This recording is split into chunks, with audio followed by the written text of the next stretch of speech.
उधर पश्चिमी मीडिया का दावा है कि ईरान ने इजरायल के अंत तक फिलिस्तीन के लड़ाकों की मदद करने का वादा कर दिया। इजरायल कई बार यह आरोप लगा चुका है कि ईरान फिलिस्तीन में मौजूद आतंकी संगठनों की मदद करता है और उसी के जरिए इन आतंकी संगठनों को घातक हथियार मिलते हैं। इजरायल का यह भी आरोप है कि गाजा में आतंकी संगठन PIJ यानी पैलेस्टीनियन इस्लामिक जिहाद की भी फंडिंग ईरान ही करता है। इसी संगठन के लड़ाकों ने इन दिनों इजरायल पर कई रॉकेट बरसाने का दावा किया था, लेकिन अब ईरान ने खुलकर यह वादा कर दिया है कि वो फिलिस्तीन में मौजूद सभी चरमपंथी संगठनों के लड़ाकों की तब तक मदद करेगा जब तक इजरायल पूरी तरह तबाह न हो जाए, क्योंकि ईरान अपने परमाणु कार्यक्रम के सबसे बड़े दुश्मन इजरायल से बदला लेने की फिराक में है। यानी आने वाले दिनों में इजरायल और फिलिस्तीन के बीच जंग और तेज होने वाली है। इसकी शुरुआत गाजा में हुए हमलों से हो चुकी है।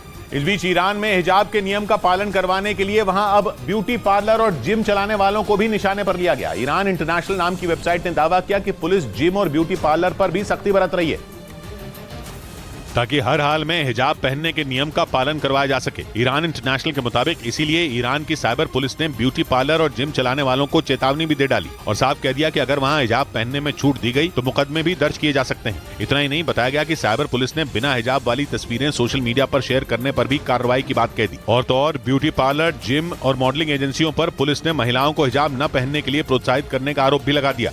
उधर अमेरिका की तरफ से अंतर्राष्ट्रीय धार्मिक स्वतंत्रता पर जारी की गई रिपोर्ट में चीन और ईरान में धार्मिक आजादी नहीं होने का दावा किया गया और बताया गया कि चीन के शिनजियांग प्रांत में रहने वाले वीगर मुस्लिमों को अलग अलग तरीके से प्रताड़ित किया जा रहा है। अंतर्राष्ट्रीय धार्मिक स्वतंत्रता पर जारी की गई इस रिपोर्ट में चीन की सरकार पर वीगर मुसलमानों के साथ भेदभाव करने का दावा किया गया।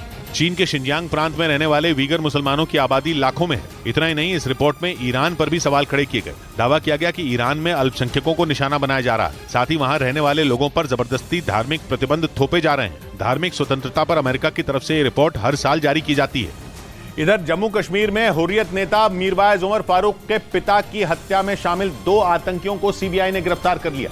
1990 में हिजबुल मुजाहिदीन के आतंकियों ने घर में घुसकर मीरवाइज मौलवी फारूक की गोली मारकर हत्या कर दी थी और 33 साल बाद इस हत्याकांड में शामिल हिजबुल मुजाहिदीन के 2 आतंकियों को CBI ने गिरफ्तार कर लिया। इन आतंकियों की पहचान जावेद अहमद भट्ट और जहूर अहमद भट्ट के तौर पर हुई। 21 मई 1990 को हुर्रियत नेता मीरवाइज उमर फारूक के पिता मीरवाइज मौलवी फारूक की हत्या कर दी गई थी। उस दौरान हिजबुल मुजाहिदीन के 5 आतंकियों ने घर में घुसकर उनको गोली मार दी थी।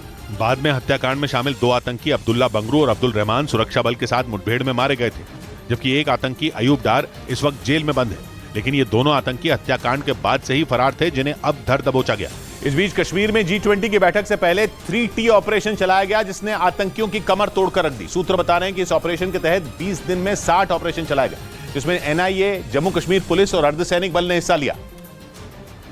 और ऑपरेशन 3T के तहत आतंकियों को नाको चने चबवा दिए, क्योंकि NIA, जम्मू कश्मीर पुलिस और अर्धसैनिक बल ने आतंकी संगठनों के ओवरग्राउंड वर्कर यानी आम लोगों के बीच रहने वाले आतंकियों, टेरर फंडिंग और नार्को टेररिज्म यानी सीमा पार से होने वाली नशीली चीजों की स्मगलिंग पर नकेल कसी और 20 दिन में 60 ऑपरेशन चलाए। सूत्र बता रहे हैं कि ऑपरेशन 3T के तहत हाल ही में उभरे 6 आतंकी संगठनों की जड़ों को खोखला किया गया, जिनमें TRF, united liberation front Jammu and Kashmir और Jammu and Kashmir freedom fighters जैसे आतंकी संगठन शामिल हैं, जिनके तार जैश ए मोहम्मद, लश्कर ए तैयबा, हिजबुल मुजाहिदीन और अल कायदा जैसे आतंकी संगठनों से जुड़े हुए हैं। मतलब कश्मीर में होने वाली G20 की अहम बैठक से पहले सुरक्षा बल ने आतंकियों की कमर तोड़कर रख दी।